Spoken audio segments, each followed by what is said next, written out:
warahmatullahi wabarakatuh. Nah, teman-teman, penonton setia Ikan TV ya. Kali ini saya sudah bersama seorang narasumber yang luar biasa ya di depan saya. Nah, jadi kedepannya saya bakal ngebahas tentang kegiatan-kegiatan kampus Merdeka ya. Nah, di depan saya sudah ada Kak Khalifah. Nah, barangkali bisa diperkenalkan Kak dirinya. Oke, terima kasih sebelumnya. Halo semuanya, perkenalkan nama saya Khalifah. Saat ini saya sebagai mahasiswa semester 7 Universitas Tanjung Pura. Di sini saya juga sebagai koordinator daerah mahasiswa penggerak Merdeka Belajar Kampus Merdeka Kemendikbud RI. Dari fakultas apa? Dari Fakultas Kehutanan. Kehutanan ya, kehutanan. Nah, bicara tentang tadi sebagai apa? Koordinator daerah. Koordinator daerah apa tuh? Koordinator daerah di daerah Kalimantan Barat. Jadi tugas saya itu mensosialisasikan program dari Kemendikbud yaitu Merdeka Belajar Kampus Merdeka. Oke, sebelumnya asalnya dari mana? Asal saya dari Desa Peniraman, Kabupaten Mempawah. Oke, anak desa ya yang udah melalang buana ya di perkotaan. Alhamdulillah ya. Bicara tentang kampus Merdeka nih, kok bisa terpilih jadi koordinator itu gimana ceritanya? Jadi waktu April 2022 lalu itu dari komunitasnya Kemendikbud yaitu Pemuda Pelajar Merdeka itu open recruitment untuk koordinator daerah di tiap daerah di 34 provinsi. Jadi saya coba-coba mendaftar dan akhirnya saya terpilih. Setelah itu kita langsung training of trainer. Lokasinya itu waktu itu di Depok selama 2-3 hari. Yang di training itu biasa materinya yang dibekali seperti apa sih? Materi seperti apa? Oke, yang dibekali itu materi pertama itu tentang kerelawanan, karena kita di sini sifatnya volunteer atau relawan. Setelah itu kita paparan tentang public speaking atau bagaimana sih caranya kita berkomunikasi dengan baik, karena kita tugasnya mensosialisasikan program ini kan. Jadi agar tidak salah dalam penyampaian program tersebut. Nah, setelah itu kita dijelaskan tentang atau pemaparan tentang program-program apa sih yang ada di kampus Merdeka ini gitu.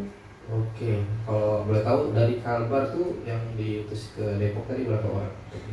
Di Depok itu dari Kalbar itu hanya saya sendiri, karena di sini kan open recruitment-nya untuk Korda di Kalbar, jadi hanya saya sendiri seperti itu.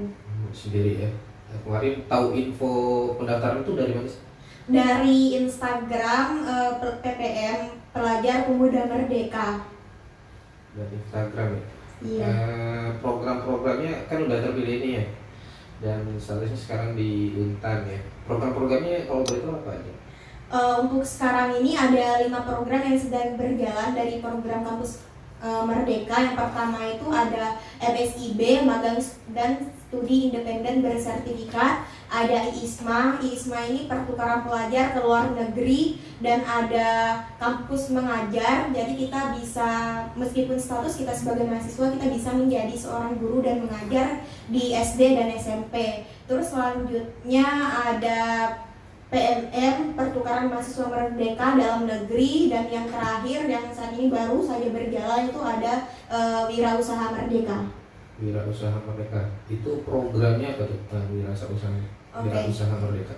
Jadi kita di sini dilatih untuk bisa menjadi seorang entrepreneur atau pengusaha gitu ya. Nah, kita membuat usaha secara mandiri, dan itu pun juga didanai dari pusat. Tadi bilang udah berjalan tuh ya. Berjalan udah sejauh mana tuh berjalannya? Saat ini sudah ada beberapa universitas PTN dan PTS yang di bawah naungan Kemendikbud yang sedang menjalani mahasiswanya yang sudah mengikuti program ini. Jadi karena baru pertama kali, jadi mungkin kurang didengar oleh orang banyak, sehingga tapi tetap banyak mahasiswa yang mengikuti program ini kok. Oke, tadi kan tadi itu Mbak seorang ya untuk di wilayah Kalbar. Sedangkan tugas-tugasnya banyak tuh kan tadi kan, mensosialisasikan kegiatan-kegiatan kampus Merdeka dari Kemendikbud dan sebagainya. Otomatis perlu nih tim-tim. Kalau boleh tahu timnya berasal dari mana atau belum ada? Oke. Saat ini untuk tim kita sudah ada. Jadi saat bulan Mei itu kita ada open recruitment dan persyaratannya itu harus dari alumni dari kampus Merdeka sendiri. Jadi kita bergerak untuk mensosialisasikan program ini bersama alumni-alumni dari program tersebut. Jadi kita sudah membagi di beberapa wilayah, contoh di beberapa pembagian zonanya itu di tiap kota dan kabupaten. Seperti itu. Sudah terbentuk di wilayah mana aja? Jadi kita para alumni itu kita membagi tugas, misalnya ada alumni dari program ini kita tugaskan di zona ini, di zona Mempawah misalnya. Nah, jadi tugas dia mensosialisasikan di daerah Mempawah saja seperti itu, dan sudah tersebar semua zona, kota atau kabupaten yang ada di Kalimantan Barat. Oke. Tadi kakaknya dari Untan kan, kalau boleh tahu apakah kakak ini udah terdaftar sendiri di Untan? Kan bicara tadi 5 program kan otomatis perlu sokongan dari kampus juga kan, dari universitas misalnya program pertukaran pelajar dalam negeri maupun luar negeri, otomatis mesti kakak ini mesti diketahui lah beradanya dari universitas sendiri. Itu gimana tuh? Udah koordinasi dengan kampus atau gimana? Untuk saat ini belum ada koordinasi dengan kampus atau univ saya sendiri. Tapi untuk surat tembusan yang dari pusat itu sudah langsung ke kampus sendiri. Seharusnya memang dari kampus sudah tahu seperti itu. Cuman sampai saat ini komunikasinya ada nggak misalnya dari kampus menghubungi kakak atau gimana? Belum ada sama sekali. Belum ada ya. Jadi mungkin kedepannya tinggal di follow aja ya, di kampus. Oke, program saya tertarik tentang program yang ke desa ya. Nah biasanya kalau kan MBKM kan istilahnya kan, kalau di program kampus Merdeka itu biasa apakah sudah berjalan atau belum kegiatan-kegiatannya? Kalau program itu yang ke desa-desa itu namanya program Bina Desa. Nah, program ini sudah berjalan kurang lebih udah 1 tahun lebih ya. Jadi sekarang sudah memang banyak alumni program Bina Desa ini, dan sekarang juga bahkan kampus itu mengadakan program ini secara mandiri. Jadi untuk mahasiswa yang ada di PTN atau perguruan tinggi negeri itu tidak perlu mendaftar ke pusat, bisa melalui mandiri ke prodinya.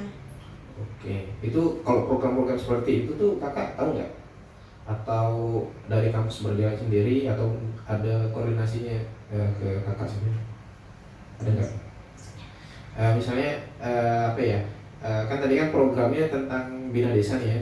Misalnya program Merdeka Belajar itu programnya Bina Desa. Kan kakak tadi kan sebagai koordinator ya untuk wilayah Kalbar kan, yang kemudian mensosialisasikan program-program dari Kemdikbud kepada setiap kampus. Nah misalnya dari tadi ternyata kegiatan Bina Desa itu kan dilaksanakan mandiri oleh kampus. Apakah dari kampus sendiri itu ada koordinasi nggak sama kakak? Selain kan kakak kan sebagai koordinator kan, ada nggak biasanya? Oke, terima kasih.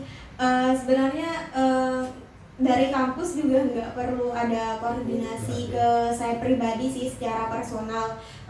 Saya hanya di sini tugasnya kayak mencek apakah di universitas ini ada menjadi program MBKM ini enggak sih gitu. Walaupun memang enggak, jadi tugas saya itu ya memberikan tawaran apakah perlu mensosialisasikan ke mahasiswanya. Khawatirnya mereka tidak tahu program ini gitu. Oke. Nah kalau tahu tugas kakak nih sebagai koordinator tuh tugasnya apa aja sih? Tugas saya ulang lagi, di sini kan saya sifatnya volunteer ya, relawan. Nah, jadi tugas saya ini di sini mensosialisasikan program ini dengan harapan jika nanti Bapak Menteri Mas Nadiem Makarim sudah tidak lagi menjabat sebagai Kemendikbud, program ini tetap dijalankan oleh kampus-kampus. Jadi ini sebenarnya bukan hanya tugas saya, ini tugas alumni juga buat bisa mendorong program ini. Karena memang program Kampus Merdeka yang didirikan oleh Kemendikbud ini sangat memberikan feedback yang banyak sekali untuk kita. Oke. Contoh feedbacknya apa tuh? Oke, misalnya seperti ini ya. Program ini kan kita didanai. Selain jadi kita di sini akan berbicara benefitnya gitu ya Bang ya. Selain karena memang kita mendapatkan pengalaman lebih di luar kampus, kita juga bisa menjadi apa ya, modal buat kita setelah lulus kuliah nanti. Karena tidak mungkin kan setelah kita kuliah kita langsung dapat pekerjaan seperti itu. Tentu saja kita perlu mitra yang bisa menerima kita sebagai karyawan seperti itu. Dan mereka juga pasti memiliki syarat harus memiliki pengalaman kerja di bidang ini. Nah, di program Kampus Merdeka ini bisa dijadikan modal kita untuk bisa memenuhi syarat tersebut. Oke, jadi berarti secara nggak langsung program Merdeka Belajar ini sangat membantu mahasiswa ya, khususnya mahasiswa yang barangkali ingin setelah lulus ingin bekerja, ternyata pekerjaan itu nggak sesuai dengan misalnya prodinya, seenggaknya mereka udah pernah punya pengalaman lah ya. Oke, bicara tentang kegiatan Kampus Merdeka ini kan otomatis yang bisa ikut terbatas juga ya, enggak? Kira-kira yang kemudian jadi kendala terkait program pelaksanaan program Kampus Merdeka ini yang kakak tahu apa? Ya, mungkin kendalanya itu di ini ya, karena setelah mendaftar di laman Kampus Merdeka itu kita akan diseleksi berkas. Nah mungkin di situ kendalanya mahasiswa sehingga tidak bisa lulus di program yang mereka ikuti. Makanya Kemendikbud mendorong universitas untuk bisa melakukan program ini secara mandiri. Nah, jadi untuk teman-teman yang mendaftar di pusat langsung, nah jika tidak lulus di pusat langsung bisa mendaftar secara mandiri di kampusnya, seperti itu. Oke, kalau kampus tuh berarti juga apa ya, terikat di 5 program itu apa beda-beda atau dari kampus punya program sendiri? Tetap mengikuti program yang dari pusat, contohnya MSIB ya, magang dan studi independen bersertifikat. Nah mungkin dari kampus hanya mengambil magangnya saja, jadi mahasiswa dilepas untuk mengikuti program magangnya seperti itu.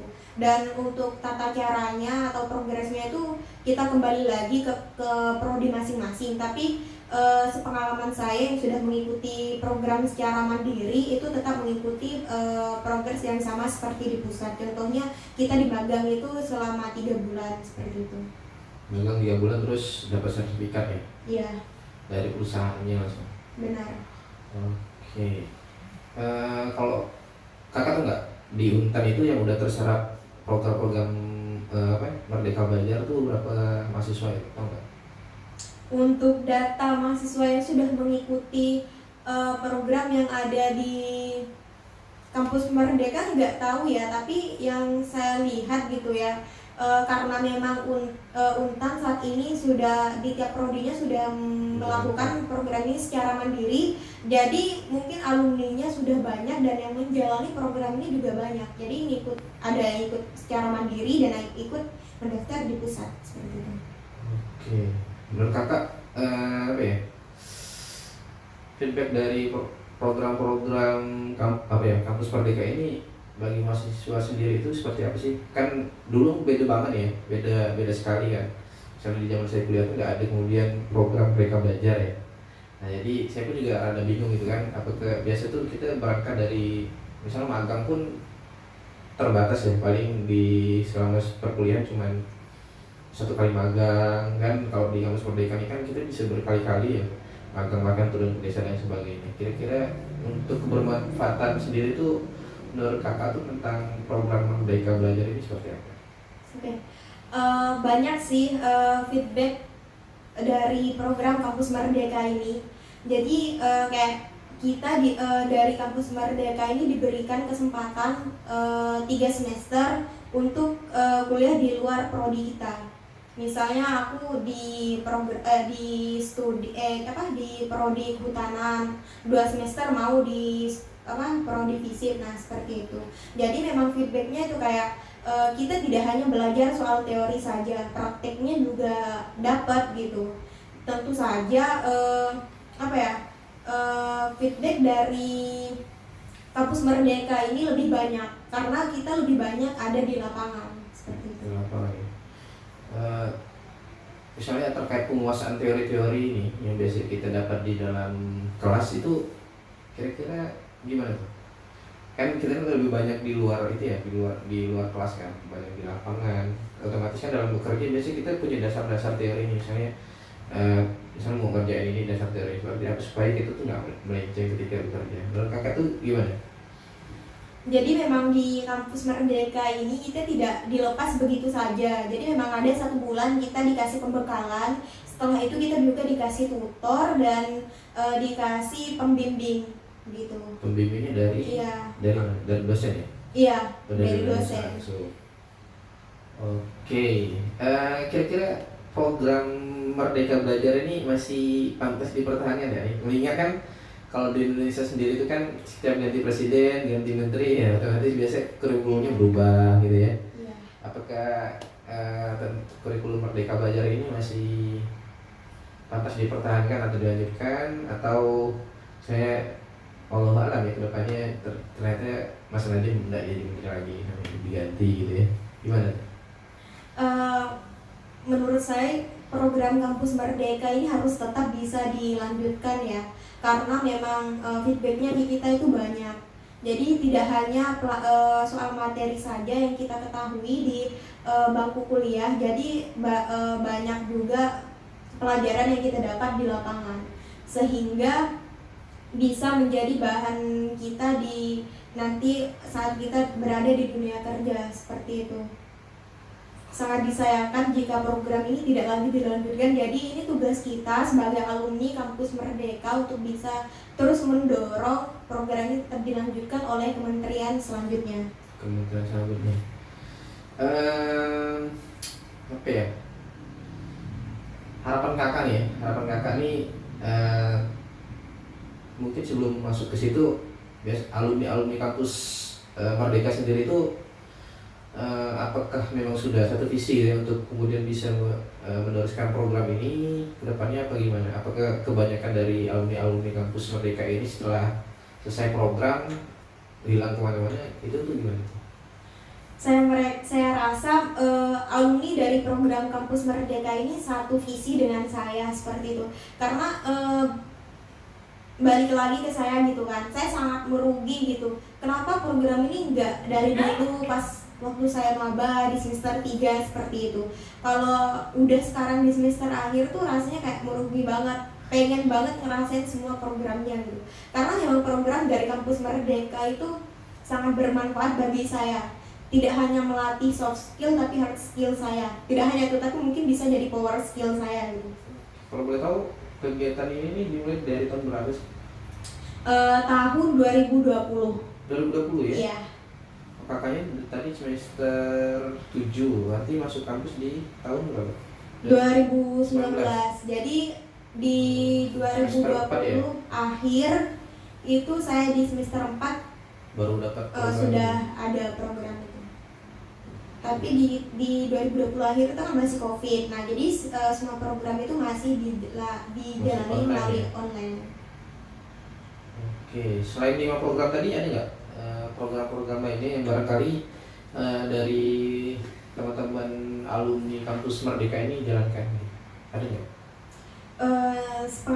Sepengetahuan saya ya, saat ini masih belum ada. Yang berjalan itu sebenarnya ada mungkin ya dari pusat, cuman saat ini yang masih berjalan itu ada 5 program. Yang sudah saya sebutkan tadi ada Kampus Mengajar, MSIB, ISMA, PMM, dan Wirausaha Merdeka. Oke, kalau boleh dijelasin nggak satu masing-masing dari 5 program itu seperti apa dan sudah seberapa jauh berjalan, atau ada program yang memang masih belum berjalan? Oke, untuk program dari MSIB sendiri ada magang dan studi independen bersertifikat. Jadi yang pertama itu magang, jadi kita seperti biasa magang KKN kalau misalnya di prodi-prodi beda gitu kan sebutannya. Nah, studi independen ini kita kayak melakukan studi riset, penelitian sains seperti itu. Nah, untuk di ISMA itu kita pertukaran pelajar di luar negeri. Jadi misalnya aku kuliah di Universitas Tanjung Pura di Indonesia, mau nyoba kuliah di luar negeri, contohnya di Korea, di Jerman seperti itu, karena memang sudah ada mitranya di sana gitu kan. Nah untuk dari kampus mengajar sendiri, jadi kita menjadi guru meskipun sudah statusnya masih mahasiswa, kita tetap bisa mengajar di SD dan SMP. Nah, bahkan tidak hanya di perkotaan, di pedesaan juga kita bisa. Karena memang sudah terbagi mitranya seperti itu. Biasanya memang dari pusat yang sudah menempatkan mitranya. Kalau memang kita daftarnya di pusat, kalau misalnya mandiri dari kampus, jadi dari kampus yang mencari mitra sendiri. Nah, untuk PMM itu pertukaran mahasiswa merdeka, jadi kayak pertukaran mahasiswa masih di dalam negeri. Jadi kayak misalnya aku kuliah di Universitas Tanjung Pura, maunya di Universitas Muhammadiyah Mataram di NTB ya, seperti itu. Nah untuk wirausaha merdeka yang terakhir itu ya kita dilatih untuk bisa menjadi entrepreneur atau pengusaha. Oke, banyak ya programnya. Iya. Menurut kakak 5 program itu ya, kan otomatis ada visi dan misi tersendiri dari Kemendikbud ya. Otomatis dari itu ada tujuan dan sebagainya. Kira-kira tujuan dari 5 program tadi itu menurut kakak udah tercapai apa belum? Saya rasa itu kembali itu sih ke personal masing-masing yang udah menjalani ya. Tapi yang saya lihat dari setelah mengikuti program yang ada di 5 tadi, kita memiliki kemampuan di luar bidang kita seperti itu. Jadi memang kayak memperdalam kemampuan kita apa sih gitu. Oke, berarti kita tuh intinya mengganti soft skill gitu ya di luar dari jurusan kita ambil di perkuliahan. Tadi itu kan bicara tentang kegiatan kampus Merdeka ini, kan yang saya tahu itu kan banyak kemudian mahasiswa-mahasiswa yang nggak lulus ya. Mahasiswa-mahasiswa yang nggak lulus, ada nggak tips and trik supaya bisa lulus ya dari kegiatan dari program kampus Merdeka sendiri? Teman-teman mahasiswa yang barangkali memang pernah mendaftar tapi nggak lulus. Mungkin memperdalam pengetahuan ya, karena setelah kita mendaftar, nah itu ada seleksi berkas. Setelah seleksi berkas itu kita diwawancara. Nah mungkin mahasiswa yang tidak lolos kesalahannya di situ.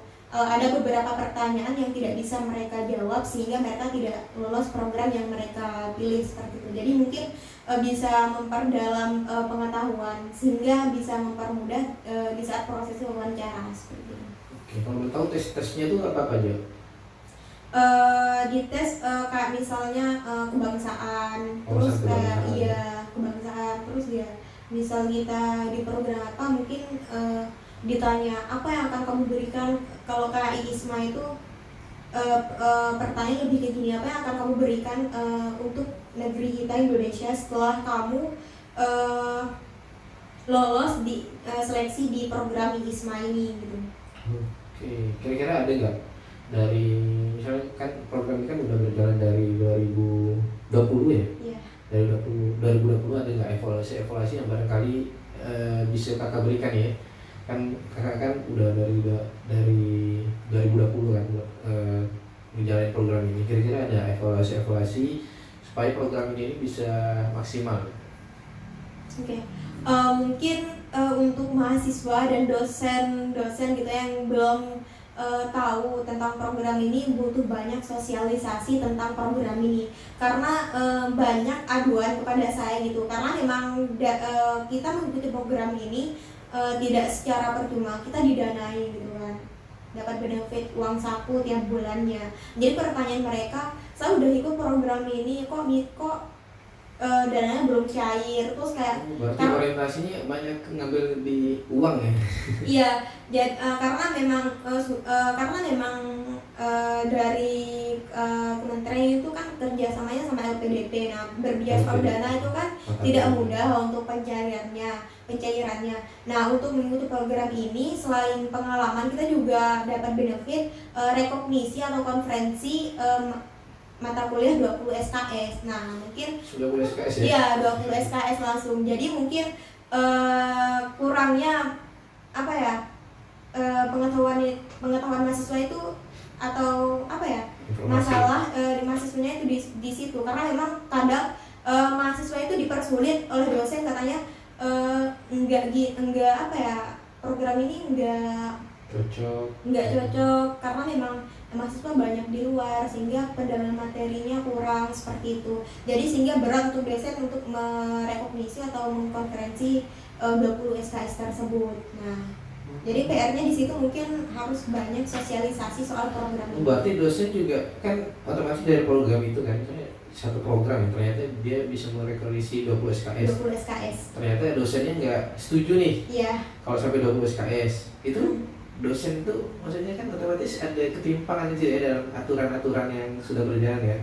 Kan aturan itu kan otomatis dari Kemdikbud, sedangkan dosen ini punya aturan sendiri nih. Oh, nggak terima kalau 20 SKS. Berarti dosen juga punya andil besar ya dalam program itu ya. Iya, karena memang kadang kita udah ikut program ini, nah terus kadang itu udah karena tergantung kebijakan prodi ya. Biasanya tuh ada memang prodi yang memberi syarat bahwa setelah ikut program ini kamu harus ngulang mata kuliah yang sudah kamu rekognisi. Nah, ngulang ya? itu. Iya, kadang kalau udah SKS itu kurang lebih ya 1 semester ya? Iya, 1 semester langsung di konferensi. Makanya mahasiswa sekarang banyak yang pengen ikut program ini. Ada emang universitas kalau misalnya kita merekognisi mata kuliah skripsi kita, malah kita nggak usah skripsian. Ada kampus yang mau seperti itu. Jadi memang balik lagi ke kebijakan PTN-nya. Balik lagi ke kebijakan kampusnya ya. Oke, ada nggak nih sebelum kita akhiri podcast kita nih, ada nggak saran dan masukan dari kakak sendiri kepada mahasiswa maupun kampus-kampus yang barangkali belum melaksanakan program kampus merdeka ini? Untuk para mahasiswa jangan ragu untuk ikut program dari kampus merdeka, karena memang benefitnya tuh banyak sekali. Kapan lagi kita bisa kuliah di luar prodi kita, karena memang program dari kampus merdeka ini sangat baik sekali gitu ya. Jadi memang jangan takut.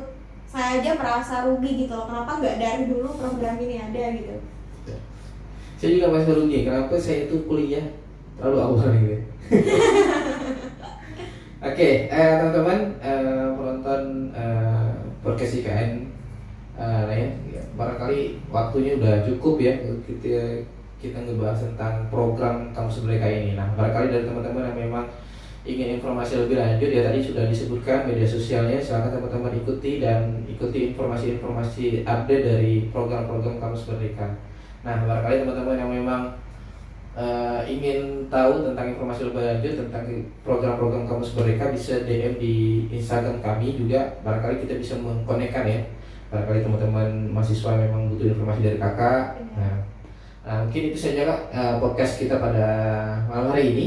Nah, terima kasih banyak atas semua informasi yang sudah kakak berikan.